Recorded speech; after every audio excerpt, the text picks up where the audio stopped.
has replaced teachers, professors, and even with AI coming out, do you think it's going to very shortly replace maybe No, you? I don't think there is a serious threat to the existence of teachers, because you can never devalue the role of a good teacher in your life. Just one word of a good teacher, the teacher whom you look up to, will change your perspective, will change your life. That human element. Welcome back to Between the Lines, a BR podcast.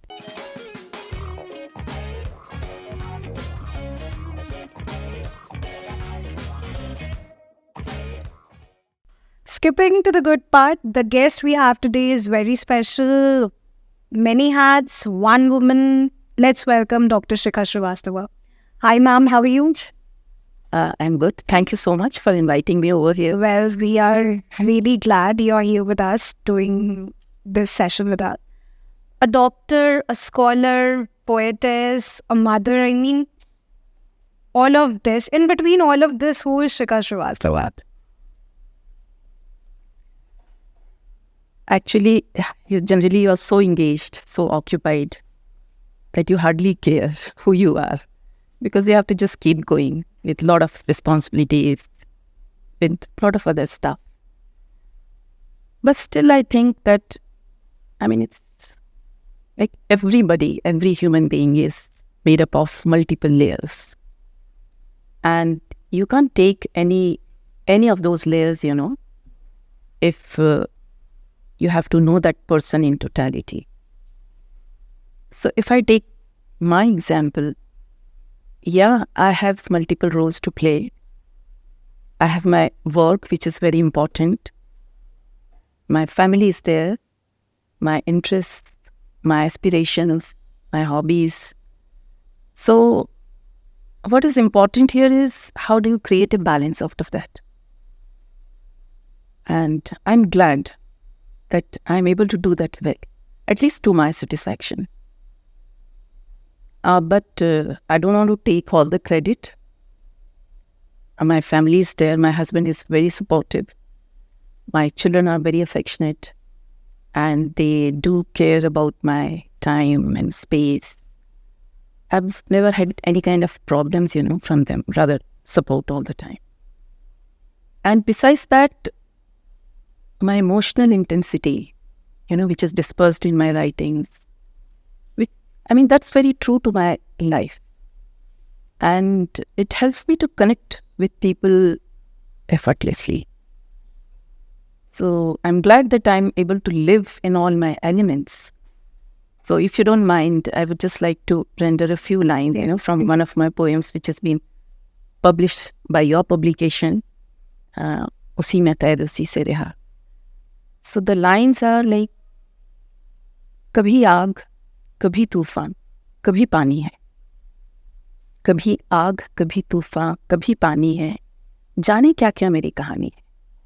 कभी दायरा है तो सैलाब, कभी मेरे जज्बों की अपनी रवानी. गर जान लो तुम भी तो सुकून से रह सकोगे. गर जान लो तुम भी तो सुकून से रह सकोगे. मेरी इस्तराब तबीयत को सह सकोगे. मैं उसी में हूँ कैद, उसी से रहा, जो ये तिलस्म जिंदगानी है. कभी आग, कभी तूफान, कभी पानी है. जाने क्या क्या मेरी कहानी है. काफी खूबसूरत. Thank you so much. कभी तूफान, कभी पानी है. As a woman, do you feel that your individuality is something, that never got suppressed?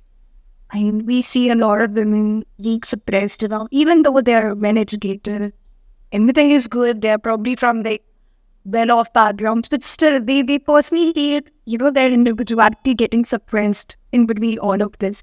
Maybe the society's expectations, whatever it is. So what is your take on that? I have seen it's very natural in society that women have to face this since ages. And modern women especially, she is in the crossroads, because she has the exposure, the education, and she knows her individuality. And if it comes into clash with something else, that really pains her a lot. That results into actually mental trauma. It affects her psyche. So, but nowadays, I find people becoming very progressive, and especially women. They have sort of, gained mental strength to stand for themselves. So this is bringing sort of fresh air in society. And I think this will change the scenario. Because even if you compare the males in society, those who belong to older generations, to the youngsters, you will find that there's a lot of change. And I don't think like young boys, they don't understand the value of equal status. They are giving your place. I mean, they are giving you your dues, and which is very important. And young generation should be, I think they deserve a lot of admiration for this, that they understand the value of the equal status in society of both the genders, because only then the society will be worth to live in. But do you think this lack of equilibrium somewhere between both the genders is to be blamed, or maybe the conditioning, how we are being raised, ultimately maybe depends upon, our parents and their parents, the way we have been conditioned? Conditioning is there, but why do you surrender to the conditioning? Why can't you raise your voice? Why can't you try to seek your individuality? Why do you blame the conditioning? Because if you have that element in you, that you want to speak for yourself, and you think you have those capabilities, you have those qualities in you, then you have to be a bit assertive. Don't be prey to conditioning. Does that make us a rebel? No, your attitude has to be, it has to be different. Because you don't have to be rebellious, but assertiveness is something different. And if you develop that thing in you, even without being rebel, you can stand up for yourselves, you can talk about yourselves, you can take lead in your course. That's what I think. So being assertive is very important. Assertive in a positive manner, okay? So that others also start believing in what you believe in yourself. So, the teaching industry for 30 years. So, being a professor, was that something you always wanted to be? It wasn't my plan initially, because I have lawyers and administrators in my family. My husband got retired from Indian Administrative Services. My son has done his law from Jindal Global University and is working in Delhi. So I was also inclined towards that.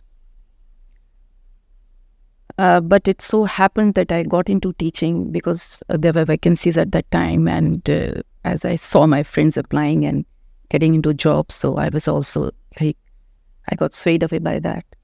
But once I started teaching, the kind of the appreciation, the reverence that I felt, and the satisfaction, when you get the feedback from your students, when they admire you like anything, you just feel like, it's so gratifying that once I was in, I stayed, I continued. As you mentioned, the feedback which you get Indians, of satisfaction. But that does bring back me to my previous question. You followed a traditional, a profession. You chose a traditional profession for yourself, though you probably had different interests. Was there some sort of pressure, that you should go with a traditional profession? No. It would be comfortable. It would be, you'll be back home one time, something. Actually, as I told you that I have administrators in my family. My father was also into that. And he was willing, like he was very aspirant for that I should get into administration or at least go into judiciary. And that's why I did my law also. But I wasn't able to, like, I wouldn't say that I didn't work hard, but it so happened that clearing competitive examinations, I mean, it's very tough. So, and I was into teaching. I got into teaching even at that time when I was in the dilemma of what to do, what not to do. I had my interest of going into administration, but there were a number of choices available to me. And there was no pressure from anybody in my family. And especially if I think that why I'm into teaching, why not into administration, it's more because of me, because my father has he always aspired me to be into that. So I like teaching because I had my teachers whom I used to look up to. Okay. One of my teachers was very inspiring, and she, looking at her, I used to think like if any day I would become a teacher, I'd be like her. So my interest was also there. My inclination was also there. So there wasn't any kind of pressure. And I didn't opt for it because that was the, suitable or only available option before me, or it has to do anything with my, being a woman or something. So when this still prevails, I mean, not being asked or, they're asked to opt for such comfortable, I won't say it's a comfortable profession, of course it has its own challenges and pretty. But they're still, asked, go and become a teacher and be back home one time, and all of that. It would be very easy for you once maybe you've been married or what do you think? I think since you are in social media and you are in publishing house, I think you yourself are an example that if you want, you can go into different fields. And I have girls in my family also, my niece, my cousins, they are in different fields. And they're into media, they're into administration, they're even into policing. So I don't think now, the scenario is such that you are into teaching because that's the only available option. Rather, you are into teaching because you have a liking for teaching. Because I have my students, those who are very brilliant and they perform so well, and they are even in curricular activities, you find them always participating. And they have their first choice to go into education. So I think it's a choice. It's your preference. So you've been in the teaching industry for 30 long. Yeah, 35 plus. You must have, witnessed generations after generations. तो ऐसा कभी लगा किसी point in time पे कि यार ये generation पिछली जनरेशन से थोड़ी डिफरेंट है, ये जो अभी कमिंग जनरेशन है, this is very different from last to last? Actually, I have seen changes, because with every generation you see changes. With every age you see changes. Changes are inevitable. They are sure to occur. So I see, if I think of my students, a few years back, they used to be more teacher's pet, okay? And they used to, take advice and always be around you for the guidance and to take the feedback. And they used to feel very happy if they are, their favorite students or so. But nowadays, especially in the last couple of years, I've seen since the time, COVID, we have had online classes and all. So somehow I find that now students don't prefer to come on the campus. Even if they come, they have certain other objectives rather than attending the classes in the typical classroom setup. And I think the reason being because, they have handy information, The information is available at their fingertips, and the magical, the digital platforms. And it has replaced teachers, professors. And even with AI coming up, do you think it's going to very shortly replace maybe? No. I don't think there is a serious threat to the existence of teachers, because you can never devalue the role of a good teacher in your life. Just one word of a good teacher, the teacher whom you look up to, will change your perspective, will change your life. That human element has to be there, because the students' brains are not like the empty vessels, that can be filled with a lot of information. I mean, they need to be ignited. The light of knowledge has to be there. And for that, you need someone, a real teacher, the one who comes up, with his original, the way of style, his teaching, his original thoughts. Even with AI, the abbreviation AI, artificial intelligence. If something is artificial, how can it replace the original? The original thoughts only come from the human brains. And human brains can create AI, but AI, I don't think will ever produce a human brain. Gen Z is completely dependent on, But ultimately, everything is coming from the human brain. So the originality holds everything together. It can do miracles, but for that you need a human brain. I don't think it is ever replaceable. But don't you think, since people have started using, or started showing their dependencies on AI, it's going to somehow compromise with the quality? Quality as in, let's say if I have to write an email, I'll probably go and, give the command to AI. Do believe in it. Because something which is available and you don't apply your brains would definitely affect creativity. And that is why the creativity has the importance of creativity in the present scenario is even more. And the creative person, be it in any field, like he's going to create a niche for himself.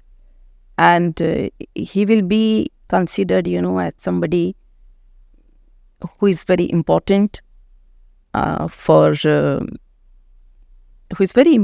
his contribution in the society. Yeah. Well, since you're a professor, and during our discussions, you mentioned you sent your son to UK. Yeah. It's something like you're believing in the Indian education system, or though? No, it's not that. Actually, I have full faith in the Indian education standards. It was just like, a unanimous decision, a family decision. Actually, it resulted because of the experience that we had, which was very fresh on our minds at that time. Because my husband was sent to Australia for he was undertaking a study cum training program in the University of Melbourne. And we also spent, a good part of the year over there. My children were in high schools at that time, and we opted for their leave of absence from the school. So they used to go to the campus, with my husband. And they were allowed to avail the facilities, the internet and everything, the library. And since they were on the absence of leave, but with the condition that they had to finish their assignments, which they could do online. So they used to sit on the computers over there without any fuss. Nobody used to, come and stop them or, make them stand from there or something. It was very facilitative. A very relaxing environment was there and more rewarding. So the experience was very fresh, because after 2 years, my son was ready for his university. So since I have a personal liking for UK, so we decided to send him to UK.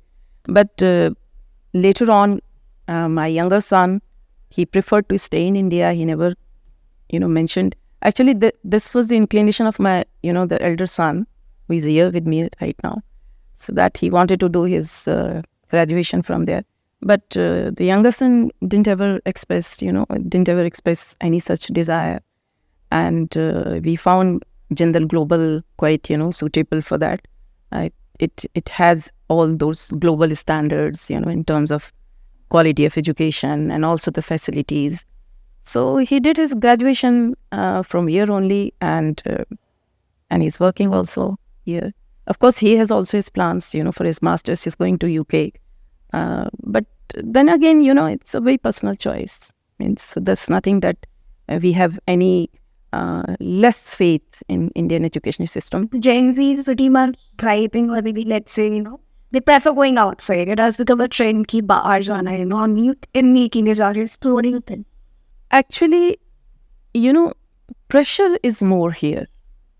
Pressure, I think it's like the stress. And the stress is in the system. I mean, it's not just the academics or education alone. Like, this is a part of Indian society that you have so much of pressure. Every time, like, you feel like, you feel like you're worked up with this thing or that thing. Over there, if I compare, I find, like, I have my own experience, and my husband was there in Melbourne. Even I used to accompany him to the library. I did my, a certificate course, from the campus into creative writing or something. The classes used to be fun, and they were very rewarding. And after every class, you had a feeling that you have learned something. That's very important. So, yeah. So when you came back, did you ever try implementing such things into your class? A lot.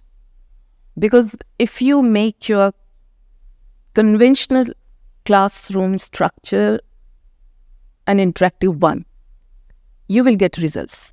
You will get your students more engaged in the classroom process with the teachers. And, because if you have interaction and some sort of kind of discussion over something, so the things that come out, even from those students whom you think they would not participate, they can also come in with something, that startles you. Oh, you have never thought like she would speak, so she would say that. I mean, that angle, so that's very important. So that comes out automatically. And now with the digital media and platform and things like that, you have PowerPoint presentation, you have other stuff. So everything has almost become the same. What is happening out there, it's happening in India also. It's just that the teacher-student rapport, I mean, there is a bit different, because their teachers are not that involved with the students. They email you, about the occurrence of their classes, and you have to be there for that class. Here in India, because you have a very tight schedule, you have a very the structure of timetable and everything, and you just keep, intimidating your students about being absent from classes or not submitting their assignments on time. So the scene is a bit different. It's India. It's me actually do a fun question. Let's say you were asked to become the education minister for 24 hours. What would be the plausible changes you would like to get into the system? Plausible changes. First of all, I think the number of colleges and institutions should be less. And the focus should not be on the number of admissions in the colleges. The focus should be on the quality of education. And rather than providing them degrees which don't serve any purpose later on, they should be given some sort of training, some sort of vocational courses that can help them to fetch jobs or employability, that can hone their skills to get some sort of, they can make their own livelihood. So that's very important. So my focus would be on lessening the number of colleges, getting the qualities better, and also the recruitment of teachers is very important. You just can't disperse, the jobs like that to the teachers. You have to make sure that this is what, their interest, and they're genuinely, they want to be in the system, they want to be in education. Because it should not be like, come and avail the opportunity, the vacancies are lying out there. Teachers ban jao. Because ultimately, teachers are in the future of the country. Because Surely. Interest has to be there. Because if you are a good teacher, if you're genuinely interested in your work, you're definitely going to make a difference in your student's life. You're definitely going to contribute to society. So does it ever happen that, like you mentioned, it's been 25 years. So like your students, they must be like, do they still come and meet you, talk? I have, that reminds me of one of my students, Shikha. She also is into media, and she's in touch with me, and like she's very happy whenever like we exchange sort of greetings to each other.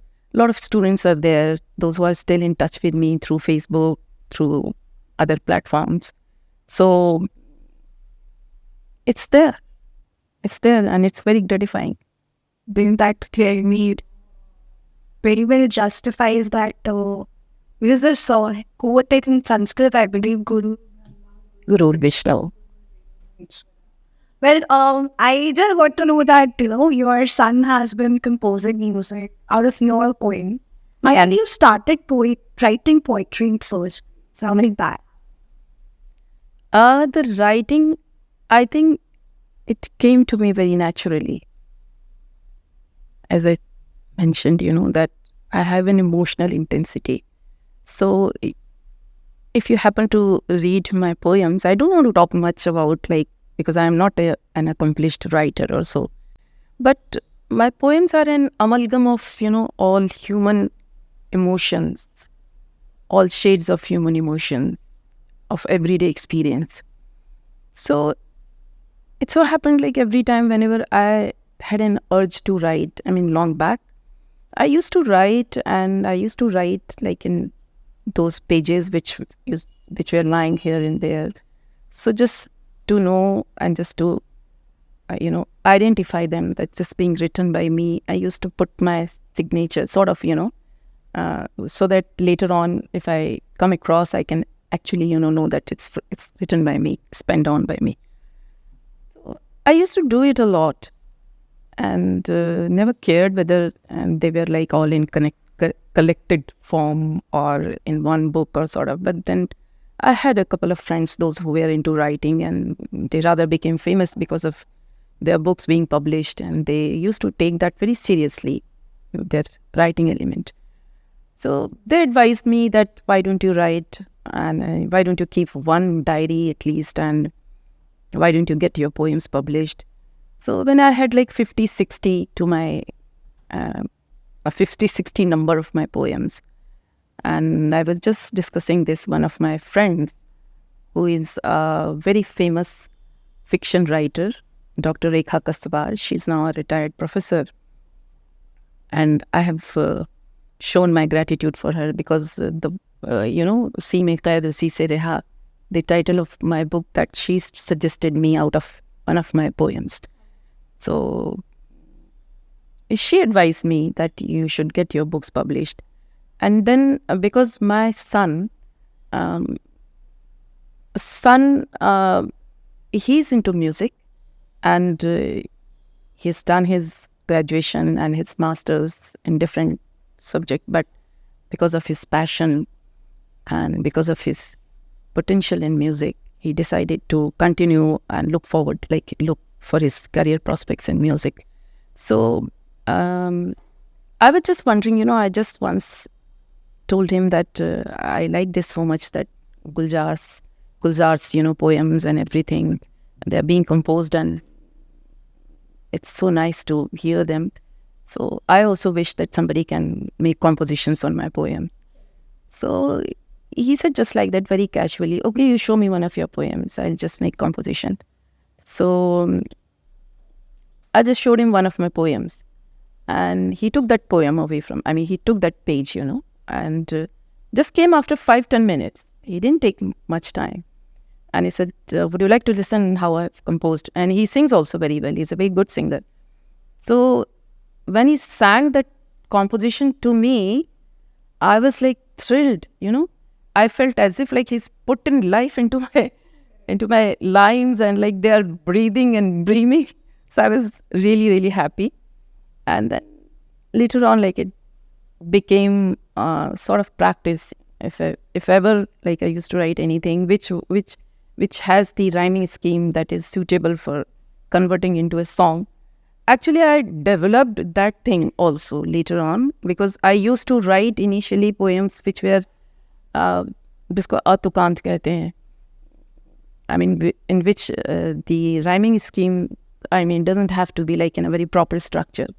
But later on, I developed, my writing pattern into such that if ever he wishes, he can create compositions of that. The best-seller English professor, and you write in Hindi. It was that contradictory. Actually, this is my book, which has, this book is in Hindi, which has my poems, which has come out into print. But I have my plans. I can write later. If anything else I have to do, I'll do that in English. But I would like to say that Hindi being my mother tongue, whenever I have to write something, whenever there is an urge, so the diction, the choice of words, everything, like my head is, my mind is already filled up. They're there already. I just have to choose them. Things fall into place and so seamlessly that I think, this is how I can best express that particular emotion, that particular experience. So it's my mother tongue. Like, I'm very comforting. I'm very comfortable with this, just like you are comfortable with your mother. But of course, I would like to add here that I have a lot of admiration for English language and literature. It's one of the most beautiful languages in the world. And it has like rich literary tradition, great thinkers, original thinkers, eminent writers. And I owe my loyalty also to it, because it has given me the platform to stand on my own feet. So I do have plans to write in English as well. That's great. You mentioned your son proposal. He's in your poetry as well. So what is your take on, he's part of early independent? Yeah. What is your take on this? The artists over there. Can you name some of this apart from your son? Yes, Samir Rahat is there. He is a good friend of my son. So I think indie music stands for independent music. And independent music, as I understand it, doesn't have to depend on the Bollywood access or any kind of, the clubs or bands or something. Like you can have your own music, and you can try to express everything through your music. You are the sole, owner of your music that you create. The music that you feel comes from your soul, and you're the creator, you're the composer, you're the producer. So the only thing is that in India, you see that, it's not that much into vogue like it's out there and other countries. There you find, people really, they're thriving with success. Here in India, a lot has to be done. But the responsibility ultimately lies with the indie musicians only. If they are able to cut through the noise and they are able to produce good music, they will definitely fetch audience for themselves. So is there a lot of struggle? Struggle is there. Struggle is a part of life. I don't think in any field you get fame and success without facing the struggle which is inherent in that system. Being a man, Yeah. scared at any point in time, what if he doesn't make it? It's very natural, and especially for a mother. But I have my anxiety, I have my concerns, but I don't mix my concerns with his concerns because he's already having those.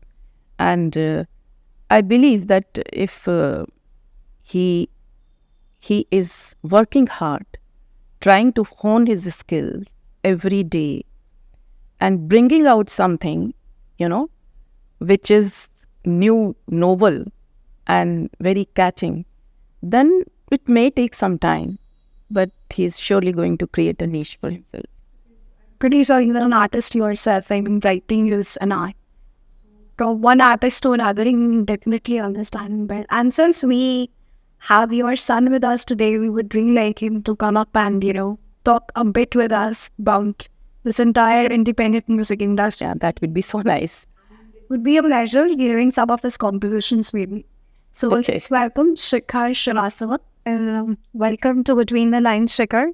We are really happy to have you with us.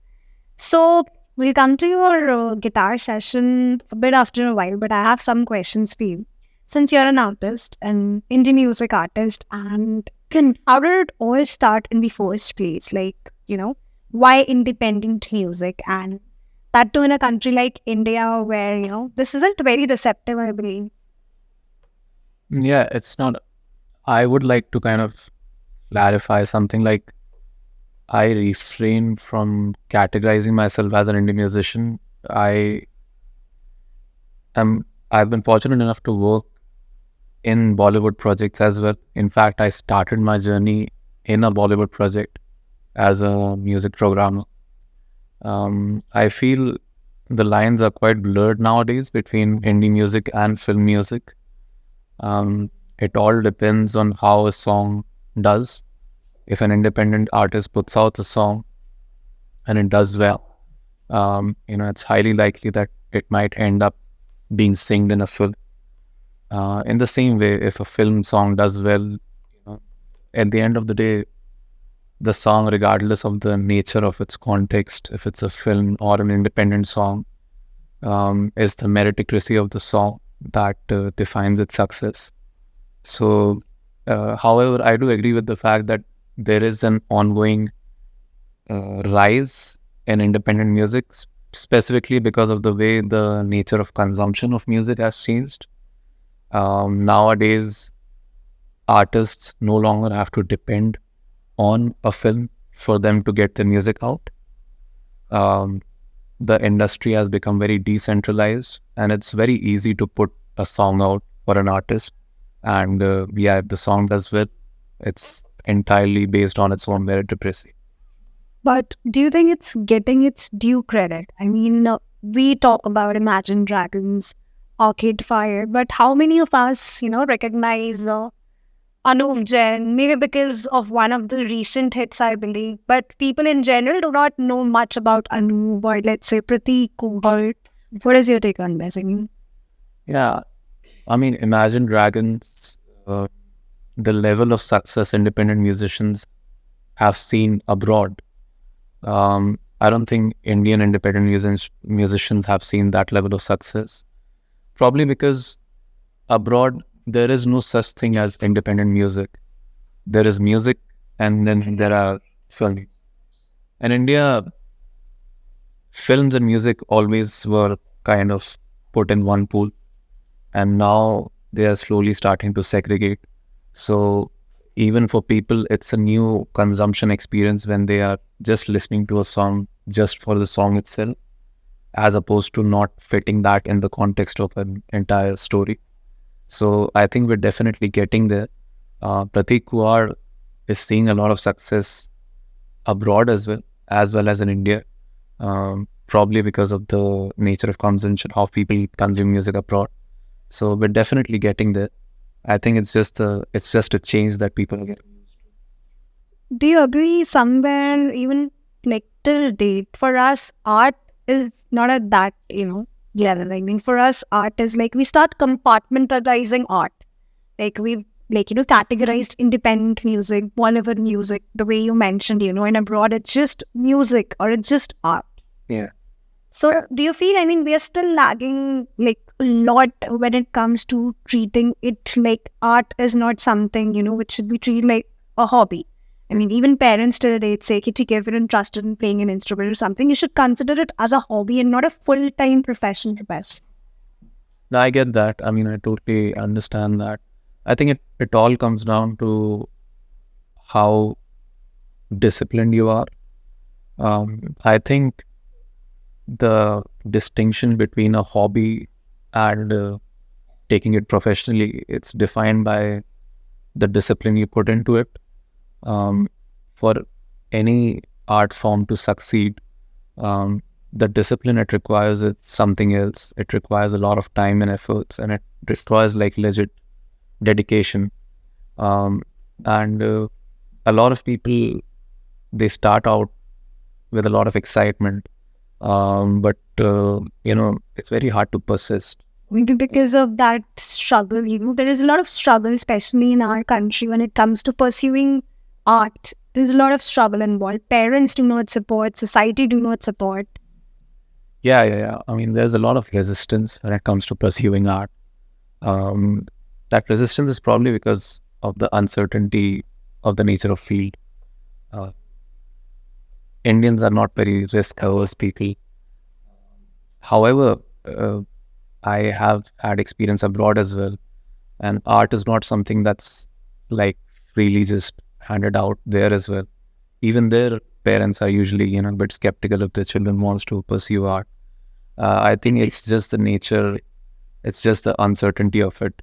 And I mean, if you're able to kind of at some point monetize on it, or, show some sort of results, then I think parents also, they kind of ease down with time. So yeah, I think that's how I see. Well, I believe Shikha was I guess they are very cool and supportive parents, so you must not have anything. Actually, if you talk about parents being supportive, I think supportive parents are those parents, those who have their children interest in focus. I mean, if like all parents, they are they love their children and they do as best as possible. But when you call yourself supportive parents, so it means you have your children's interest in your heart and mind and focus.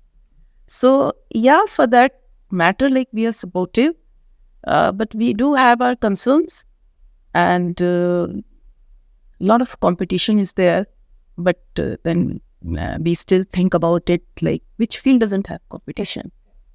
And it's the hard work, and then constant trying to improve yourself in your qualities.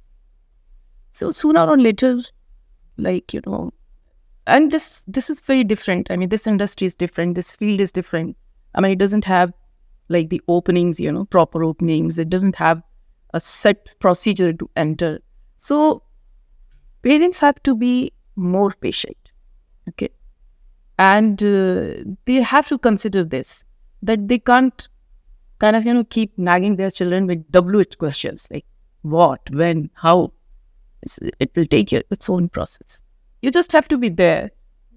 And when you are there, you have to be actively involved, because your son or your daughter, whosoever is any kind of field which is challenging, which is very competitive, and that involves in certain other elements also. It's not just that your hard work can pay you off. I mean, बहुत सारी चीजें होती हैं. So you as parents, like you have to be very, very considerate of those things also. So I think we are able to do that, and he knows that that we are always there, and he has to be in the field because he has to remain in the field. It will take its time. It will take its course of time, but eventually, the things will be like as he has dreamt of, or what he looks forward to for himself. Absolutely, you're very blessed. Coming back to you, nepotism is a word which we hear very often in this particular field. Yeah. Did you ever experience anything like that during your initial days, maybe? Nepotism, I feel, is like a very natural way of how things progress. But of course, people always prefer to push their own blood in the field. However, the litmus test of any piece of art or music is if it's received well by the audience. So you can have all the paid advertisements, and you can flood someone's feed with your music. But if the music isn't really connecting with the audience or that particular person, all it takes is just one scroll to just to move ahead. Just to move ahead. Correct. So yeah, having said that, yeah, nepotism can definitely give you an edge. It can give you an initial push.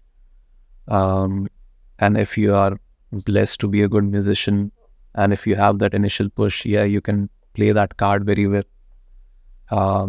But again, if the music doesn't speak, it's not going to get you much ahead. So I feel like nepotism shouldn't intimidate people that much. They should just surround themselves with people who give them legit, valuable feedback about how their music is. And yeah, they should focus on working on their craft more than they should worry about. That's well, Correct. It's more about, being persistent, for And yeah, absolutely. Being very honest with you. and you should also like try to be, I mean, your feeble-mindedness should not be there. You have to have a strength of mind. correct. I mean, you can't be susceptible to such things Mm. because you know that you've already decided something which is going to be more challenging for you. Mm. So that strength of mind is really important. And I think parents have a lot to do about that because they are actively involved and they are trying to, they are seeking to minimize their anxiety, concerns, and children. I mean, they have their back. So I think this particular problem of children, being harassed because of nepotism, it would be lessened to some extent. But then, we hear a lot about suicides, depression, anxiety. People get into this, and the moment they probably see the reality of how does this all works out, everything, starts falling down for them. Yeah. So have you encountered any such thing around you? Yeah, I mean, we keep hearing a lot of competent professionals, being pushed to the verge of suicide. And a lot of it has to do with the unstructured way of how the finances and the cash flow work in this industry. Right. It's very common to hear that, people are still waiting for the payments, like huge lump sum amounts of payments. And so, yeah, there's definitely that lack of regulation when it comes to, the remunerations that people should be getting on time. That is one harsh reality that a lot of people are not able to face. And, I really hope with time, more regulations come into place, more structures come into place. We have this body called IPRS in India, which is, slowly changing the way and, slowly putting some sort of structures into place. And hopefully, that pushes more and, there are better regulations and, better cycles of cash. I think a big factor is the money, because of which people are quite stressed out. Yeah, that's true. Because even parents don't have any problems. Like if they find their children getting independent with whatever choice they opt for their career. All right. Well, where do you derive your inspiration from? Who is your inspiration? Your muse? My muse. I mean, I've always been very, very fascinated with Pharrell Williams, Mr. A.R. Rahman. These guys are like very, like their breadth of work is like they've done like they're very eclectic actually. They made amazing background scores, amazing dance numbers, romantic numbers, sad songs. So definitely, I look up to any artist who has, constantly redefined their own art and, not really let themselves define with just one sound. Because that's what I try to do in my case as well. So yeah, these two names come to my mind because I've always been very fascinated by their work. That's wonderful. So, without wasting any more time, I would like you to play something for our audience. I like to play one song from her book. It's called Haina. I composed that, so I'll perform that. Please.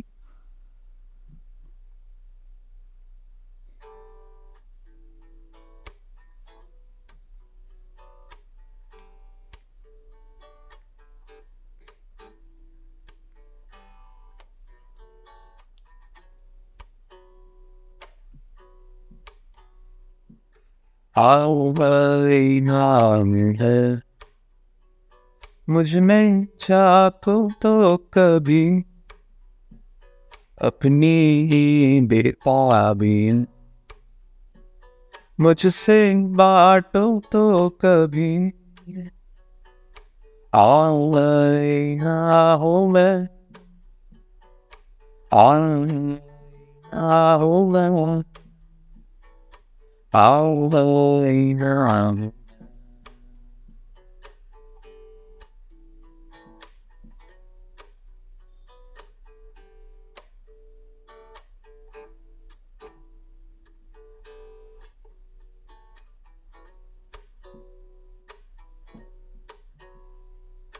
दिल खोल कर बातें किया करो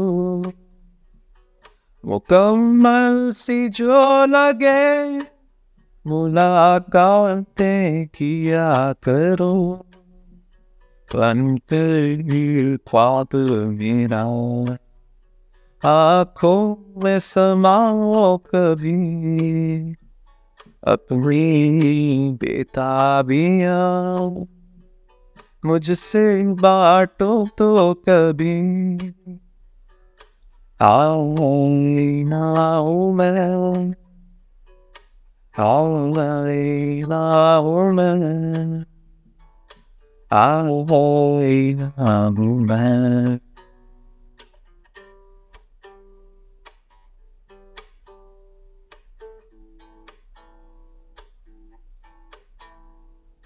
दर्द तेरा है मेरे दिल में पलता है ये रह गुजर है मेरा मेरे साथ चलता है बनकर मैंने ताप मेरा राहों में आओ तो कभी अपनी बेताबियाँ मुझसे बांटो तो कभी आओ ना हो मैं आओ ना हो मैं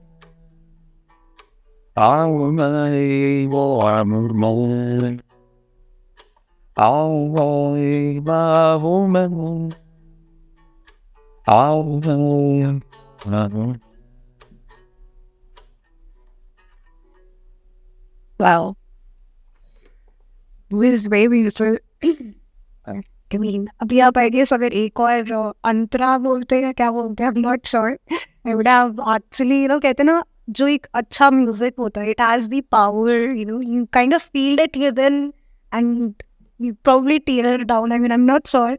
मतलब काफी खूबसूरत है and thank you so much Shrivastava Thank you so much. Thank you so much for doing this with us. And with that, stay tuned for the next episode and for more such interesting conversations. Bye-bye. Take care.